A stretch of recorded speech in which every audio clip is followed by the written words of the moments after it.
So friends, अब हम क्या करने वाले हैं, बहुत ही important part, that is grammar part. तो अब इस लेसन के ग्रामर भी देख लेते हैं। ओके अब क्या है ये first one, let us learn, read the following words from the text. अब ये कुछ आपको वर्ड्स दे रखा है, friendly, suddenly, talking, carrying, call, showed. Complete the following table by dividing the words into two parts। आपको क्या करना है, एक टेबल दे रखा है, उसको टू पार्ट्स में है वो टेबल, और एक आपके लिए किया हुआ है। सो देखते हैं क्या किया हुआ है। पहले ये बता रखा है, इंस्ट्रक्शन दे रखा है आपको, क्या दिया, the words in column A are called the root words. यानी कि जो कॉलम ए में वर्ड्स है उनको क्या बोला जाता है, रूट वर्ड्स। अब हम देखेंगे कॉलम ए में कौन से वर्ड्स है। The sequence of letters that are in column B which come after the root words are called suffixes। So अब यहाँ पे आपको क्या पढ़ाना चाह रहे हैं, रूट वर्ड्स। रूट वर्ड्स का मीनिंग क्या होता है, क्या आपने कभी कोई प्लांट देखा है, ऑब्वियसली देखा है। ओके सो आप देखते हैं कि प्लांट्स के जो रूट्स होते हैं वो मेन होते हैं प्लांट के लिए, है ना। सो वैसे ही जो मेन होता है क्या, रूट। तो वैसे ही वर्ड, किसी भी वर्ड का जो मेन वर्ड है, मेन वर्ड है, उसी को बोलते हैं हम रूट वर्ड। जैसे प्लांट के लिए रूट इंपॉर्टेंट है, यहां पे भी रूट का मीनिंग है मेन वर्ड या बेस वर्ड। अब आपको मैं कुछ एग्जांपल्स के जरिए बताऊंगी। But what are suffixes, suffixes means आप ये याद रखो, कुछ ऐसे वर्ड्स, ऐसे कुछ वर्ड्स जो कि हम फिक्स कर देते हैं। देखो आप क्या है, सफिक्स, है ना। तो आप कुछ ऐसे वर्ड्स जो फिक्स कर देते हैं, यानी कि पूछ के जैसे चिपका देते हैं, लगा देते हैं किसी भी मेन वर्ड के पीछे। पूछ पीछे ही होती है ना, तो आप देखो, या फिर एंड में लगा देते हैं वर्ड, मेन वर्ड के एंड में जो भी पूछ लगी। अब देखो कैरी मेन वर्ड है, राइट, है ना, मेन वर्ड, ये इसे ही हम बोलेंगे रूट वर्ड। ये हमारा root word, I just write are here. और ये क्या होगी, उसकी पूछ, जिसे हम बोलते हैं सफिक्स। अब इस पूछ को फिक्स कर दिया रूट वर्ड में, यानी कि मेन वर्ड में। तो इसी पूछ को जो आप किसी भी मेन वर्ड के एंड में ऐड कर देते हो, that is known as suffix, है। अब देखो सफिक्स का एस जो है, ये भी लग रहा है कि किसी की पूछ जैसा है, टेढ़ी पूछ, है ना। तो आप ऐसे याद रखो, सफिक्स मींस पूछ, और पूछ कहाँ लगती है, एंड में, मेन वर्ड के एंड में, दैट्स इट। अब आप यहाँ पे देखो, फ्रेंड क्या है, रूट वर्ड है, उसके एंड में ये रूट वर्ड मेन वर्ड है ना, ये जो आपने सुना है जनरली। उसमें पूछ किसकी लगी हुई है, ली की पूछ लगी है।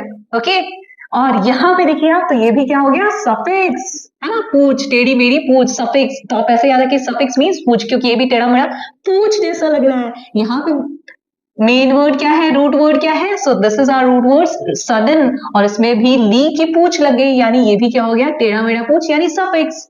फिक्स कर दिया हमने पूछ रूट वर्ड में। या आप ऐसे भी याद रख सकते हैं, रूट वर्ड्स कैसे लगते हैं कि जैसे किसी ने पूछ फिक्स कर दी है, टेल फिक्स कर दी है, तो आप ऐसे भी याद रख सकते हैं, रूट वर्ड यानी मेन वर्ड, उसके साथ उसकी पूछ लगी हुई है। टॉक मेन वर्ड है, उसके साथ क्या लगा हुआ है, इंग, उसकी पूछ। ये रूट वर्ड, ये उसकी पूछ, सफिक्स। यहां पे भी आप देखिए, ये है रूट वर्ड और ये है उसकी पूछ, सफिक्स। रूट वर्ड और सफिक्स। तो मेन जो वर्ड्स होते हैं, इंग, ली, अर, आप जो भी लास्ट में लगाते हैं ना पूछ के तौर पे, इंग हो गया, ली हो गया, या फिर ईडी हो गया, या फिर अर लगाया आपने, एस्ट लगाया, जैसे क्विकर, क्विकेस्ट, तो ये सब भी क्या हो जाते हैं, ये सब भी पूछ ही हो जाते हैं। Okay I hope it's clear to you now. अब आप देखिए, जो मैंने आपको बताया था सेम चीज यहाँ पे आंसर में हमने किया है। लुक हियर, ये सारे पूछ एक साइड बी कॉलम में डाल दिए, और सारे रूट वर्ड्स यानी कि मेन वर्ड्स एक साइड डाल दिए, लेफ्ट साइड में। So I hope you understood it very well. अब आगे बढ़े। अब ये क्या है, what is this, match the following root words. आपको रूट वर्ड्स को मैच करना है, किससे मैच करना है, या मैं इधर डाल देती हूँ इस साइड, या match the following root words with suitable suffixes. तो अब यहाँ पे भी आपको जो मेन वर्ड है उसके साथ आपको क्या लगा देनी है, उसकी पूछ फिक्स कर देनी है, यानी कि टेल लगा देनी है। You can use a suffix more than once, और आप एक ही पूछ को बार बार किसी भी मेन वर्ड के साथ यूज कर सकते हैं, एक से ज्यादा बार, एज शोन, जैसे कि दिखाया हुआ है आपको टेबल में। Use them to make sentences of your own, और इन्हीं वर्ड्स को, जो आपने जो वर्ड बनाया है पूछ को मिला के, रूट वर्ड को मिला के, उनको यूज करके आपको एक सेंटेंस बनाना है. Okay, so let's have a look at this. एक आपके लिए किया हुआ है, one has been done for you. अब फर्स्ट वन क्या है, मैजिक, जो कि रूट वर्ड है, उसके साथ पूछ क्या है, अल, है ना. तो हम ये क्या हो गया, ये दोनों को मिलाया तो क्या हो गया, मैजिकल वर्ड बन गया, है ना. दोनों को मिला दिया और बन गया मैजिकल. अब इससे सेंटेंस आप क्या बना सकते हैं, we saw an amazing magical performance performed by the magician. तो हमने एक बड़ा ही कमाल का मैजिकल परफॉर्मेंस देखा जिसे मैजिशियन ने, यानी कि जिसे जादूगर ने परफॉर्म किया था. नेक्स्ट वन इज केयर और फुल, जो उसका सफिक्स है उसको मिलाया तो क्या बन गया, केयरफुल. तो आपको सोचना है कि किसके साथ कौन सा पूछ लगाएंगे, क्योंकि आप मैजिक फुल तो नहीं बोल सकते, मैजिक शन वो नहीं बोल सकते, मैजिक किड नहीं बोल सकते, मैजिक किड या मैजिक शिप या मैजिक अस नहीं बोल सकते. आपको देखना है किसके साथ कौन सी पूछ लगती है. And how will you understand these things, so you should read at least one page of your English text book every day. उससे क्या होगा, और while reading it be careful, read each and every word, I would say each and every letter carefully. उससे आपको धीरे धीरे धीरे पढ़ते पढ़ते आपको पता चल जाएगा कि किस वर्ड के साथ कौन सा सफिक्स लगेगा, यानी कौन सी पूछ लगेगी, क्योंकि ये तो प्रैक्टिस से ही आएगा. आप रीडिंग की प्रैक्टिस करिए, इसी को इंग्लिश में try to talk with your elders, with your friends, with your siblings, सबसे हर जगह यूज करने की कोशिश करिए, तो ये ज्यादा इजी हो जाएगा.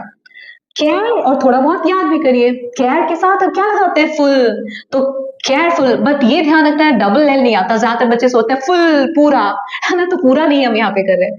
केयरफुल यानी कि सावधान. We should be careful while crossing the road. यहाँ पे क्या आएगा, क्रॉसिंग. तो हमें सावधान रहना चाहिए, संभल कर रहना चाहिए जब हम रोड क्रॉस करते हैं. And let me tell you one thing, when you frame sentences, जब आप सेंटेंसेस बनाते हैं तो पॉजिटिव सेंटेंसेस बनाइए, ऐसे सेंटेंसेस बनाइए जिससे सुन के कुछ अच्छा लगे, कुछ सीख मिले, तो वो ज्यादा अच्छा माना जाता है, उस बच्चे को ज्यादा मार्क्स मिलता है. Now next one, celebrate. आप सेलिब्रेट में आप क्या लगा देंगे, सेलिब्रेशन. ये तो आपने बार बार सुना होगा, क्योंकि कुछ ना कुछ तो सेलिब्रेट होता ही रहता है, कभी बर्थडे तो कभी कुछ. सो सेलिब्रेट में शन लगाया तो क्या हो गया, बस ये ध्यान रखना है. आप ये देखो, ये टी और ये एक ही टी लगाएंगे, इसका जो टी है ना, यहाँ पे ये नहीं डबल टी लगा देंगे. आप एक ही टी रहेगा, ई को खा जाएंगे, मीन्स उसको स्किप कर देंगे, उसको हटा देंगे और उसकी जगह पे क्या लगा देंगे, उसकी जगह, या फिर आप ऐसे करो, सेलिब्रेशन होता है ना, सो सेलिब्रेट और शन, ये दोनों लेटर्स को आपको खा जाना है. जब आप सेलिब्रेशन लिखेंगे तो स्पेलिंग चेंज हो जाएगी. लाफ में इट लगाएंगे तो क्या हो जाएगा, लाफ्ड. सो सेलिब्रेशन का पहले सेंटेंस कर रहे थे, the celebration of independence day is going on. Independence day की सेलिब्रेशन जो है वो चल रही है. लाफ में इट लगाया तो लाफ्ड बन गया. People laughed at the comedy movie. लोग जो है कॉमेडी मूवी पे बहुत हंसे. वंडर, वंडर में आप क्या लगाते हैं, ईडी लगाते हैं. वंडर्ड या वंडरफुल भी कर सकते हैं, आपके पे डिपेंड करता है, लेकिन आपको उससे रिलेटेड सेंटेंस आना चाहिए. वंडरफुल भी कर सकते हैं और वंडर्ड भी कर सकते हैं, बोथ आर करेक्ट. सो आप यहाँ पे फुल भी कर सकते हैं. अगर फुल करेंगे तो आप क्या बोलेंगे, it was a wonderful site. आप इस तरीके से सेंटेंस लिख सकते हैं. अगर आपने वंडर्ड किया है तो आप क्या लिखेंगे, I wondered about nature's beauty.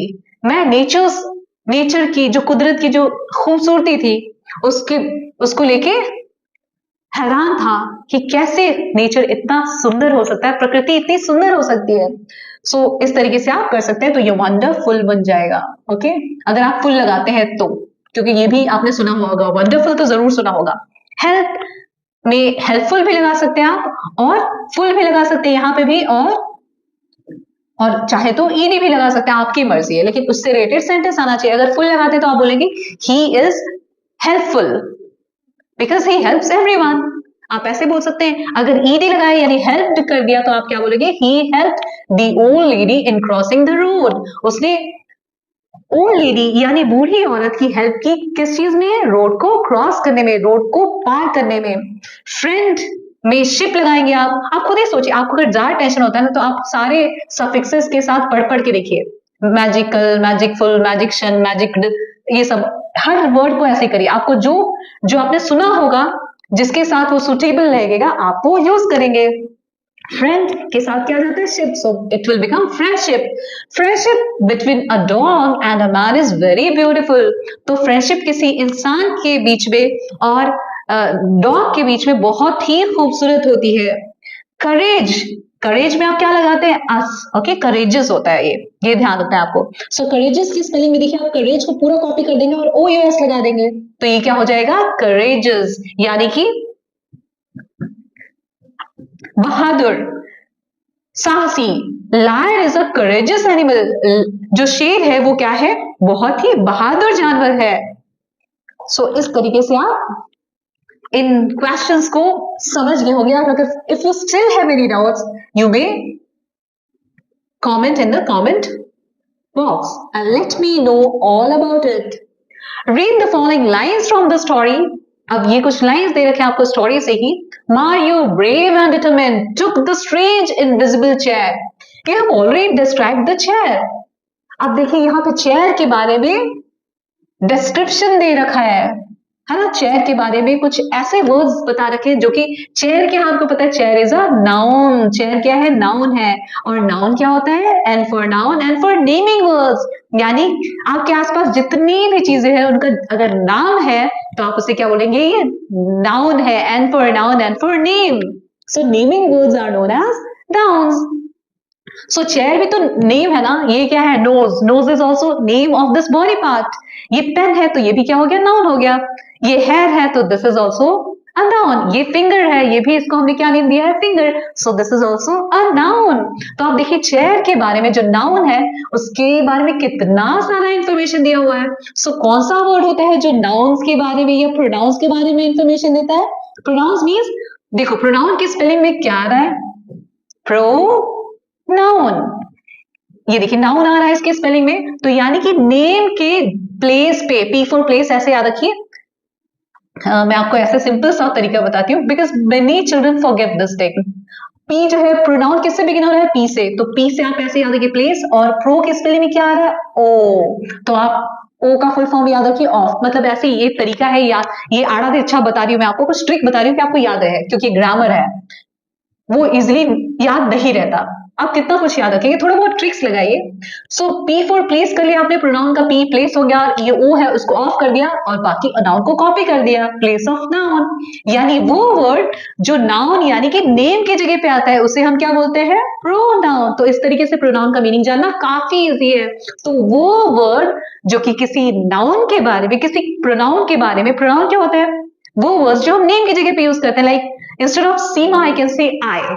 Okay, इस पेन की जगह पे मैं इट बोल सकती हूँ इसके लिए, है ना. नेम की जगह पे ये सब बोल रही हूँ ना. ये स्मार्टफोन की जगह पे भी मैं इट बोल सकती हूँ. और एक इंटरेस्टिंग बात बताऊँ आपको मैं, इट जो प्रोनाउन है जो कि हम नेम की जगह पे यूज करते हैं, ये नॉन लिविंग थिंग्स के लिए यूज होता है या फिर एनिमल्स के लिए यूज होता है और इवन बेबीज के लिए भी यूज किया जाता है इट का.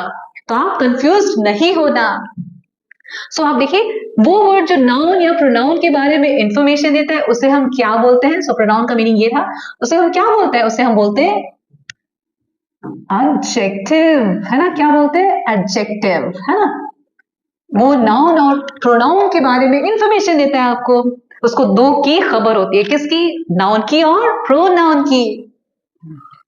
ओके, या आप बोल सकते हैं नाउन या प्रोनाउन की क्वालिटी बताता है, विशेषता बताता है. तो आपको जैसे याद रहे आप वैसे याद कर सकते हैं. लेकिन मैं जनरली बोलती हूँ it gives information about noun और प्रोनाउन. बहुत छोटा सा स्वीट सा, लेकिन आपको समझ भी आ जाएगा. You have already described the chair. Now describe what kind of a person Mario is in the image given below. अब देखिए यहाँ पे मारियो का इमेज दे रखा है, यानी कि पिक्चर दे रखी है. तो आपने चेयर को तो अच्छे से डिस्क्राइब किया, स्ट्रेंज वर्ड यूज किया है, अजीब सी, इनविजिबल सी, जो कि दिखती नहीं थी. तो उसके लिए बहुत सारे एडजेक्टिव्स यूज किए, मींस दो किए हैं एटलीस्ट. लेकिन मारियो के लिए क्या आपके पास यहाँ पे कोई एडजेक्टिव दिख रहा है, तो आप देखो मारियो कैसा था, ब्रेव था. ये उसकी विशेषता थी ना. तो मारियो जो नाउन है मारियो, इसके बारे में इंफॉर्मेशन कौन सा वर्ड दे रहा है, ये ब्रेव. सो ये भी क्या हो गया हमारा एडजेक्टिव, है. मैं शॉर्ट फॉर्म लिख रही हूँ. यहाँ पे भी देखो डिटरमिन्ड, ये भी क्या हो गया, उसके बारे में इंफॉर्मेशन. वो दृढ़ निश्चयी था, तो ये भी उसके बारे में इंफॉर्मेशन है. तो ये सब क्या है, एडजेक्टिव्स है. सो आप देखो ब्रेव था वो, क्यूरियस था वो. आपको पता है बहुत क्यूरियस था, बहुत मतलब ही was eager to test the chair and see its magic. तो उसको बहुत उत्सुकता रहती थी नई चीजों को जानने के लिए. So brave था, वो बहुत बहादुर था, हमें पता है ये चीज. Now he shows courage by talking on the challenge of the invisible chair. Sorry, अब क्या बता रखा है? I forgot to read it out for you. Use words from the story. You may also use words of your own. तो आप story से भी ये सारे एडजेक्टिव्स निकाल सकते हैं या खुद से भी जो आपने समझा वो आप यूज कर सकते हैं. तो ब्रेव आपको पता है यहां से मिल गया. आप डिटरमिन्ड भी ले सकते हैं. अब वो डिटरमिन्ड कैसा था? डिटरमिन्ड मीन्स डिसाइडेड, है ना? He had decided firmly, बहुत ही strongly that he will take the test, है ना? Chair test. तो आप इस तरीके से सेंटेंस बना सकते हैं. तो Mario shows courage by taking on the challenge of the invisible chair. जो इनविजिबल चेयर का जो चैलेंज दिया था दादाजी ने, उसने बड़ी ही बहादुरी के साथ उसको एक्सेप्ट किया. आप चाहे तो करेज भी लिख सकते हैं, यहाँ पे करेज दे रखा है लेकिन में था वो. तो क्यूरियस मीन्स बहुत जानने को, जिज्ञासु जिसे बोलते हैं, बहुत जानने की इच्छा होना. So Mario is eager to test the chair and see its magic. Mario बहुत ज्यादा बेताब था चेयर का टेस्ट लेने के लिए और उसमें क्या जादू था ये देखने के लिए. अब वो रेजिलियंट भी था. What is resilient? Means fight back from difficulties. कोई भी मुश्किल आए आपके लाइफ में, कोई भी दिक्कत आए, कोई परेशानी आए, उससे आप लड़के और जो है वो सक्सेसफुल हो जाते हो. So that is known as resilient. तो इसमें रेजिलियंट भी था ये. He bounces back. अब आप देखो वो पीछे की तरफ गिरता है, आपको पता ना, from each fall and continues his attempts. तो वो बार बार पीछे की तरफ गिरता है, चेयर पे बैठ नहीं पाता. Then too he tried many times, है ना? तो वो क्या है? रेजिलियंट है. उसके अंदर वो फाइट बैक करने की आदत है. चैलेंजेस से हार नहीं मानता वो. चैलेंजिंग स्पिरिट, और वो उसके अंदर चैलेंजिंग स्पिरिट थी. मींस वो ऐसा इंसान था कि he accepted his grandpa bet. Grandpa नहीं ग्रैंडपास. अपोस्ट्रोफी एस का मीनिंग क्या है हिंदी में बताती हूँ आपको. Actually apostrophe S shows possession, that you own something, you have something. और अगर आपको इंग्लिश में समझ नहीं आ रहा तो मैं आपको हिंदी में बता देती हूँ. इसके 3 मीनिंग्स है. का, के, की, को. 4 बता दिया, सॉरी. सो इसके 4 मीनिंग है. का, के, तो ग्रैंडपा की शर्त बोलिए या आप का शर्त बोलिए, तो it depends. So my father's name is means मेरे पापा का, मेरे पिता का, है ना? तो आप डिपेंड करता है, आप जो चाहो तो आप वो सोच सकते हो. सो अपोस्ट्रोफी एस का कितना मीनिंग है? अगर वो पोजेशन शो करे, ये बताए कि आपके पास कोई चीज है, ओके, या आप किसी चीज के मालिक है, ओके, तो आप क्या करेंगे? या किसी की कोई चीज है. ही एक्सेप्ट्स हिज ग्रैंडपास बेट. वो अपने ग्रैंडपा की शर्त को बिना हेजिटेशन के, बिना हिचकिचाए एक्सेप्ट कर लेता है. तो कैसा है उसका स्पिरिट? वो कैसा इंसान है? उसमें जो है चैलेंजिंग स्पिरिट है. मतलब वो कोई उसको ललकारे तो वो उसको एक्सेप्ट करता है, डर के भागता नहीं है. The words that describe the quality of a person or a thing are called adjectives. अब देखो मैंने आपको जो बताया, आप वो याद करो या ये याद करो. आपको जो समझ है आप वो याद कर सकते हो, है ना?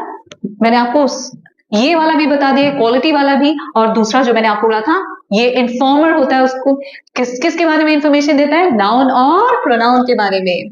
अब आगे बढ़ते हैं. What is this? Match each word means adjectives in column A. Column A में क्या दे रखा है आपको? कुछ जस्ट वेट, इसको ऊपर कर दूं मैं, आप सोचोगे इसका कैप है. सो अब आप देखो यहाँ पे कॉलम ए में एडजेक्टिव्स है, मींस आप बोल सकते हो कि इन्फॉर्मर्स है जो कि इंफॉर्मेशन देते हैं नाउन या प्रोनाउन के बारे में, या फिर नाउन या प्रोनाउन की क्वालिटी बताते हैं, उसकी विशेषता बताते हैं. With a suitable word means, मैंने आपको बोला था, means noun. In column B, और कॉलम बी में क्या है? सारे के सारे नाउन्स है, नेमिंग वर्ड्स है. You can make more than one combination, one has been done as an example. तो आप देखिए आपको एडजेक्टिव्स भी दे रखा है कॉलम बी में, सारे के सारे नाउन्स भी है. अब आपको देखना है कि कौन सा किसके साथ मैच होगा. तो आप देखिए ब्रेव के साथ क्या मैच होगा? सोल्जर मैच होगा, बहादुर सिपाही या जवान. तो ये देखिए सेंटेंस आप इस तरीके से फ्रेम कर सकते हैं. अब दोनों को मिला दिया, ब्रेव सोल्जर को, तो क्या बन गया? एक फ्रेज बन गया. फ्रेज क्या होता है? An incomplete sentence which has no subject in it. Means ऐसा सेंटेंस जिसमें कोई सब्जेक्ट नहीं होता. सब्जेक्ट मींस एक सेंटेंस में आप जिसके बारे में बात करते हैं, दैट इज द सब्जेक्ट. ठीक है? तो और जैसे आपकी टीचर बोलती है ना, shut up, don't make noise, sit down, shut up, ये सब क्या है जो आप डेली सुनते हैं, है ना? ये सब होते हैं फ्रेजेस, इनकम्प्लीट सेंटेंसेस. इनमें तो जो सब्जेक्ट है उसका कुछ अता पता नहीं है, टीचर किसको बोल रही है वो नहीं पता. ओके तो इसीलिए ये क्या है, फ्रेजेस है। तो आप दोनों को मिला दिए तो ये क्या बन गया, ब्रेव सोल्जर, जो कि एक फ्रेज हो गया, इसमें सब्जेक्ट का कुछ अता पता नहीं है। ओके इनकम्प्लीट मीनिंग दे रहा है, ये कुछ समझ नहीं आ रहा ढंग से। कॉलम दी सेंटेंसेस, अब आप इसमें क्या करेंगे, कोई सेंटेंस बना लीजिए, या फिर अगर दिया हुआ है तो आपको मैच करना है उससे। तो ब्रेव सोल्जर वाला sentence, the brave soldier marched ahead, brave soldiers जो थे, बहादुर सिपाही जो थे, वो मार्च करके आगे गए। क्लेवर जो एडजेक्टिव है वो किसके बारे में इंफॉर्मेशन दे रहा है, जैसे यहाँ पे सोल्जर के बारे में इंफॉर्मेशन देने वाला वर्ड या उसकी विशेषता बताने वाला वर्ड है ब्रेव, यानी कि बहादुर। तो ये नाउन है, इसके बारे में इंफॉर्मेशन देने वाला वर्ड है ब्रेव। अब प्लान कैसा हो सकता है, प्लान के कैसा प्लान, आप हाउ क्वेश्चन पे आप एक काम करो, नाउन्स को फाइंड करो, नाउन्स तो यहाँ पे ऑलरेडी दिया हुआ है, अब आप उससे पूछो हाउ। तो how soldier, brave soldier, okay. How plan, या मतलब आप ऐसे सिंप्लीफाई करके मैं बता रही हूँ, हाउ इज द प्लान, तो आप बोल सकते हो clever plan. How is the soldier, brave. तो जो वर्ड हाउ का आंसर दे दे वो हो जाएगा आपका adjective. How peanuts, tasty peanuts. How rain, heavy rain. How is it raining means आप ऐसे आप अपने मन से बनाओ जैसे, लेकिन हाउ यूज करना ही करना है। हाउ किससे पूछोगे, नाउन से। हाउ कोल्ड, स्लाइट कोल्ड, थोड़ी सी ठंड। How friends, true friends. तो इस तरीके से आप हाउ हाउ अगर नाउन से पूछ लेंगे तो आपको पता चल जाएगा कि कौन सा एडजेक्टिव जो है हम किस नाउन के साथ यूज करेंगे, और इस तरीके से दोनों को साथ में लिख देना जो आपने बनाया, और उस पे एक सेंटेंस बना देना, like clever plan, the clever plan help the police in catching the thief. या टेक्स्ट बुक वाले भी कोई भी सेंटेंसेस इस लेसन से याद करके लिख सकते हैं, वो ज्यादा इजी रहेगा क्योंकि आपने ऑलरेडी पढ़ा हुआ है। Tasty peanuts, she always wants to eat tasty peanuts. Heavy rain, flooding in the city is caused by heavy rain. तो जो शहर में बाढ़ आ रही है वो किसकी वजह से है, घोर बारिश की वजह से, घोर वर्षा की वजह से। स्लाइट कोल्ड यानी थोड़ी सी ठंड। ही फील अनकंफर्टेबल, ही फील्स होगा क्योंकि ही सिंगुलर सब्जेक्ट है, सिंगुलर सब्जेक्ट के साथ क्या आता है, सिंगुलर वर्ब। और सिंपल प्रेजेंट टेंस में सिंगुलर वर्ब मींस आप वर्ब के साथ एस लगा दोगे या ईएस लगा दोगे, डिपेंड्स ऑन द वर्ब, मैंने आपको पढ़ाया हुआ है। He feels uncomfortable due to slight cold, थोड़ी सी ठंड की वजह से वो थोड़ा अनकंफर्टेबल फील कर रहा था। True friends, a true friend always helps, यहाँ पे भी एक ही फ्रेंड की बात हो रही है तो हेल्प के साथ वर्ब जो है हेल्प उसके साथ क्या लग जाएगा, एस लग जाएगा। A true friend always helps in the time of need, एक सच्चा दोस्त जो है वो जरूरत के वक्त हमेशा आपकी मदद करता है। सो इस तरीके से आप adjective, sorry I am very sorry, adjectives और नाउन्स को मिला के सेंटेंसेस बना लेंगे। आप छोटे छोटे से सेंटेंसेस बनाइए आपके जैसे, लेकिन अच्छे सेंटेंसेस बनाइए जिसे पढ़ के कुछ सीख मिले, कुछ अच्छा फील हो। Complete the paragraph with suitable adjectives, noun pairing. अब आपको एडजेक्टिव और नाउन दोनों का पैर बनाना है, यानी पैर नहीं लेग्स की बात नहीं हो रही, आप यहाँ जोड़ी बनानी है उनकी, है ना। Use the words in the box given below. अब आप देखिए यहाँ पे Once upon a time in a little village, so old book, fantastic adventures. Okay, यहाँ पे हमने आपको अरेंज करके दे दिया है, लेकिन बुक में ऐसा नहीं हो, ठीक है। आपको ये जो एडजेक्टिव्स है और जो नाउन्स है इनकी जो जोड़ी दी हुई है उनको सही जगह पे फिल करना है। तो मीनिंग पहले समझिए हर सेंटेंस का। Once upon a time in a little village, एक बार एक छोटे से गांव में अ और एन, आपको पता है एन कहाँ पे यूज करते हैं, एन हम यूज करते हैं वावल, जो नाउन्स वावल साउंड से स्टार्ट होते हैं, ओके। वावल साउंड से जो स्टार्ट होते हैं उनके पहले हम क्या यूज करते हैं, उन वर्ड्स के पहले एन यूज करते हैं। अब वावल्स क्या होते हैं आपको तो पता है क्या होता है, ए ई आई ओ यू। अब आप बोलोगे अगर मैं आपको पूछूं ही डैश, या मैं एक सिंपल सा देती हूँ, डैश वन आइड मैन। अब बताइए वन डैश के बाद क्या है, ओ है, वन का ओ। तो अब आप बोलेंगे मैम मैम ये तो यहाँ पे एन आएगा क्योंकि ओ जो है वॉवल साउंड है और वॉवल साउंड से ही स्टार्ट हो रहा है वन। नहीं, आपको साउंड पे ध्यान देना है, इसलिए मैंने बोला वॉवल साउंड, लेटर्स नहीं बोला। जो भी लेटर जिससे भी स्टार्ट हो रहा है वर्ड, वो लेटर का साउंड क्या है, वॉवल साउंड मीन्स क्या होता है, अ से लेके अह तक। आपको पता है अ आ ई उ ए ऐ ओ औ अं अह, ये सब क्या है, ये सब है वॉवल साउंड्स। तो जो वर्ड्स इन साउंड से स्टार्ट होंगे उसके आगे आप क्या लगाएंगे, एन लगाएंगे। तो वन आइड जब मैंने बोला तो वन का साउंड, ओ का साउंड क्या था? व। आपने वन बोला ना, वन, तो व साउंड था वन का। ओ जो है उसका व साउंड था, इसलिए क्या आएगा? उसके आगे अ आएगा, ना कि एन। लेकिन अगर मैं बोलूं एप्पल, तो एप्पल में देखिए आप ए, एप्पल का बिगनिंग साउंड क्या है? ए, जो कि अ आ ई में ए आता है ना, तो जो भी अ आ ई वाले तक जो भी है उनसे स्टार्ट होने वाले वर्ड्स के आगे आप क्या लगाएंगे? एन लगाएंगे, उसी को बोलते हैं वावल साउंड्स। तो आप देखिए यहाँ पे बाकी सब के आगे अ और एन का मीनिंग क्या होता है? One. So a happy boy named Abhishek, तो एक हैप्पी बॉय था। अब आप देखो एक गांव की बात हो रही है, उसके बाद नाम दे रखा आपको अभिषेक, यानी कि हैप्पी बॉय की ही बात होगी ना, हैप्पी बॉय की, ना कि ओल्ड बुक की बात होगी। ओल्ड बुक का नाम तो अभिषेक होगा नहीं, तो आपको सोचना है कि किस सेंटेंस में क्या फिट हो सकता है। अ oblique N old book in the attic. अब देखो यहाँ पे हमने ओल्ड बुक क्यों डाला? क्योंकि आप देखो यहाँ पे मीनिंग आपको पूरा देखते चलना है। सो मीनिंग क्या है कि एक हैप्पी सा बच्चा, खुश मिजाज बच्चा, लड़का जिसका नेम था अभिषेक, उसको क्या मिला? मिला फॉन्ड मीन्स मिला, क्या मिला उसको? ओल्ड बुक ही मिला होगा। कहां पे? एटिक में। एटिक का मीनिंग तो आपको पता ही है, हमने किया था लेसन में। So just let me change the colour. अब आप देखो यहाँ पे एन, ये कितना डर्टी हो गया, वेट। अब आप देखो यहाँ पे हम एन यूज करेंगे, ओल्ड बुक लगाएंगे, ये तो आपको सेंटेंस के अकॉर्डिंग आप समझ गए। लेकिन दूसरी चीज क्या ध्यान रखें आपको कि यहाँ पे we will use this article, that is an. कौन सा आर्टिकल यूज करेंगे यहाँ पे? An, because an is used before the vowel sounds. Now let's go ahead. और आप ये ध्यान रखें कि आप कभी भी इन लेटर्स से स्टार्ट होने वाले के आगे सिर्फ एंड नहीं लगा देंगे। अब आप बोलोगे ये क्या बोल रही है? आप बोलो वावल साउंड्स, लेटर्स, सिर्फ आवाज पे जाना है आपको। अ आ ई उ ए ओ औ ये सब आवाज है। मैं लेटर्स की बात, इन सब लेटर्स का ही आवाज है वो, जो मैं आपको ऑलरेडी पता है। ओके, अब आके डिटेल में जब मैं ग्रामर पे वीडियो बनाऊंगी तो आपको ये अच्छे से समझा दूंगी, otherwise the video will be too lengthy. So यहाँ पे क्या लिखा हमने? An old book in the attic he read dash about fairy lands. अब बताओ फेरी लैंड्स के बारे में क्या होती है? आपको पता है, स्टोरीज होती है, यानी कि कहानियां होती है। तो आप देखो यहाँ पे क्या पढ़ोगे? कहानियां ना। सो यहाँ पे आएगा हमारा amazing stories, this one. Okay, और जो भी आप डैश में फिल करते जाओगे ना, उस पर एक छोटू सा डॉट लगा दे जाना बॉक्स में, कि आपको याद रहेगा कि ये सब तो आपने ऑलरेडी यूज कर लिया है, जो बाकी बचे हुए हैं अब सिर्फ उन्हीं को यूज करना बाकी है। तो उससे आपके लिए इजी हो जाएगा, ज्यादा आंखें घुमाने नहीं पड़ेगी आंसर्स ढूंढने के लिए। Now he read amazing stories about fairy lands dash and dash. अब उनमें क्या पढ़ा होगा? उस बुक में क्या क्या होगा आपको पता है? क्या होगा? कलरफुल क्रिएचर्स होंगे, रंग बिरंगे जीव होंगे। सो कलरफुल क्रिएचर्स। और क्या होगा पुराने जमाने की कहानी में? ओल्ड कैसल्स होंगे। तो ये भी हमने यूज कर लिया। कैसल्स मींस किले। Sorry, Abhishek's eyes got big as he imagine these. Abhishek की आंखें जो है वो बड़ी हो गई जब उसने ये कल्पना की इस चीज की। These dash.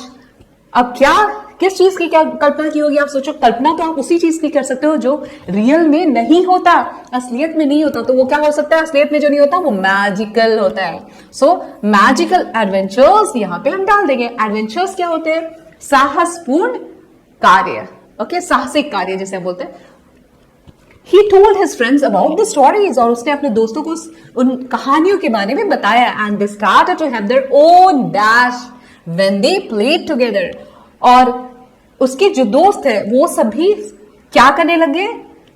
उन्होंने भी अपनी कल्पना की दुनिया में पैर रख लिया। उन्होंने भी स्टार्ट कर दिया खुद का इमेजिनेशन जब वो साथ में खेलते थे। तो आप देखो यहाँ पे क्या बच गया हमारा? Fantastic adventures.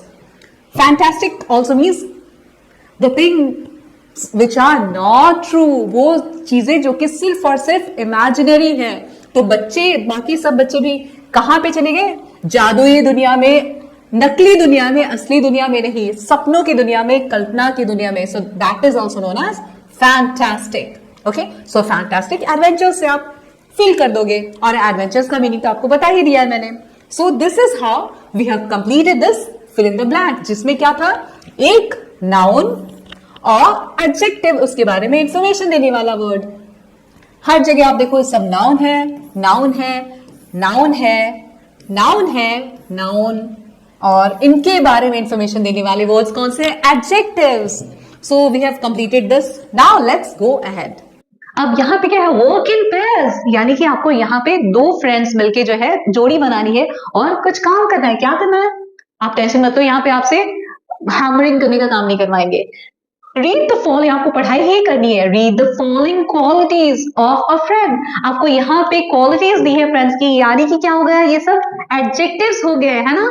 विशेषताएं बताते हैं, क्वालिटीज बताते हैं, या फिर इंफॉर्मेशन देते हैं किसके बारे में? नाउन या प्रोनाउन के बारे में। तो यहाँ पे आपको सारी की सारी क्वालिटीज दी हुई है। डिस्कस इन पेयर्स, अब आपको जोड़ी में डिस्कस करना है, दो फ्रेंड्स मिलकर डिस्कस करेंगे। चूज एनी 4 पॉजिटिव क्वालिटीज, अब आपको सिर्फ 4 positive qualities, positive qualities means अच्छी क्वालिटीज जो है वो आपको चूज करनी है, चुननी है। That you would like your friend to have, जो आप चाहते हैं कि आपके दोस्त में भी हो। Give a reason for your choice, और आप आपने क्यों उन 4 पॉजिटिव क्वालिटीज को सिलेक्ट किया है वो भी आपको बताना है। Use the hints given below when you speak, तो कुछ हिंट्स दे रखे हैं, आपको उनको यूज करके बोलना है क्लास में। I feel my friend should be dash, तो because all friendships are built on trust. तो मुझे अब पूरा सेंटेंस आपको पढ़ना है, तो जाके आपको मीनिंग समझ आएगा, तब आप इजिली इसको फिल कर पाएंगे। तो मैं ऐसा महसूस करता हूं कि मेरे दोस्त जो है वो डैश, क्योंकि सारी जो फ्रेंडशिप्स होती है वो किस पे बिल्ड होती है, किसके आधार पे बनी होती है? वो विश्वास यानी कि ट्रस्ट पे बनी होती है। तो आप विश्वास अगर होगा तो इसका मीनिंग क्या है? आपके फ्रेंड्स कैसे होने चाहिए? ऑनेस्ट, है ना? हॉनेस्टली बोलते हैं, यहाँ पे एच साइलेंट है, यानी कि ये एच साइलेंट है तो आप इसको प्रोनाउंस नहीं करेंगे, क्या बोलेंगे? ऑनेस्ट बोलेंगे। लेकिन स्पेलिंग लिखते वक्त यू श्योरली राइट एच, ठीक है? तो यहाँ पे आप ईमानदार दोस्त रखेंगे। अगर सोचेंगे कि हमें ईमानदार दोस्त ही चाहिए, तो फिर कभी तो वो विश्वासघात नहीं करेंगे, विश्वास करेंगे, क्योंकि फ्रेंडशिप का रिश्ता जो है वो विश्वास पे ही कायम होता है, और इसलिए आपको ईमानदार दोस्त ही ढूंढने चाहिए। I think the quality I want in my friend is being trustworthy, और आपने यहाँ पे देखिए ट्रस्ट दे रखा है, तो अब आगे क्या बोल रहे हैं? ट्रस्ट से रिलेटेड ही सेंटेंस हो गया। सो ट्रस्टवर्दी मीन्स व्हाट? विश्वास करने योग्य, ओके, विश्वसनीय, जिसपे आप विश्वास कर सके। I think the quality I want in my friend is being trustworthy, तो मैं चाहता हूं कि मेरे दोस्त में क्या हो? मेरा दोस्त जो है उसमें ये क्वालिटी हो कि वो भरोसे के लायक हो, ओके, यकीन के लायक हो। तो यहाँ पे मैं उस पर भरोसा कर सकूं। तो देखो, आप ट्रस्ट से या ट्रस्टवर्दी बना सकते हो।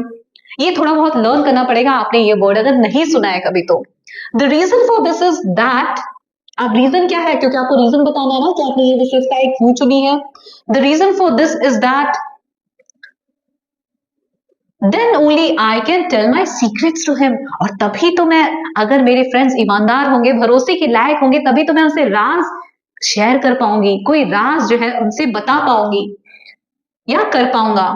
I dash believe my friend should be dash, और मैं ये भी मानता हूं कि मेरा दोस्त जो है वो कैसा हो? काइंड हो, है ना? काइंड हो, रेस्पेक्टफुल हो, मीन्स दयावान हो, और रेस्पेक्ट करता हो मेरी। दिस इज इन ऑर्डर, और क्यों? जब भी आप रीजन बताते हो ना, कारण बताते हो, तो आप ये रीजन वाले वर्ड्स, रीजन यूज कर सकते हो, या फिर in order to. So this is in order to, ये क्यों है? क्योंकि शो माई काइंडनेस ऑल्सो, मैं इसलिए चाहता हूं कि मेरा दोस्त जो है वो काइंड हो, दयालु हो, कि ताकि मैं भी उसके प्रति काइंड हो सकूं। अब जैसा आप खुद को चाहते हो, मीन्स आप जैसे वैसे ही सामने वाले को भी पसंद करोगे। सो वो भी यही बोला है कि मेरा दोस्त अगर काइंड हार्टेड हुआ तो मैं भी उसके साथ वैसे ही रहूंगा, और ये अच्छी आदत भी है। If my friend is sad, अगर मेरा दोस्त सैड है यानी कि उदास है, देन क्या करूंगा मैं? Then I try to make him happy, मेरा दोस्त जब भी उदास होगा तो मैं उसको खुश करने की कोशिश करूंगा। And help him to find support, और मैं उसकी हेल्प करूंगा, मदद करूंगा कि उसे सपोर्ट मिले।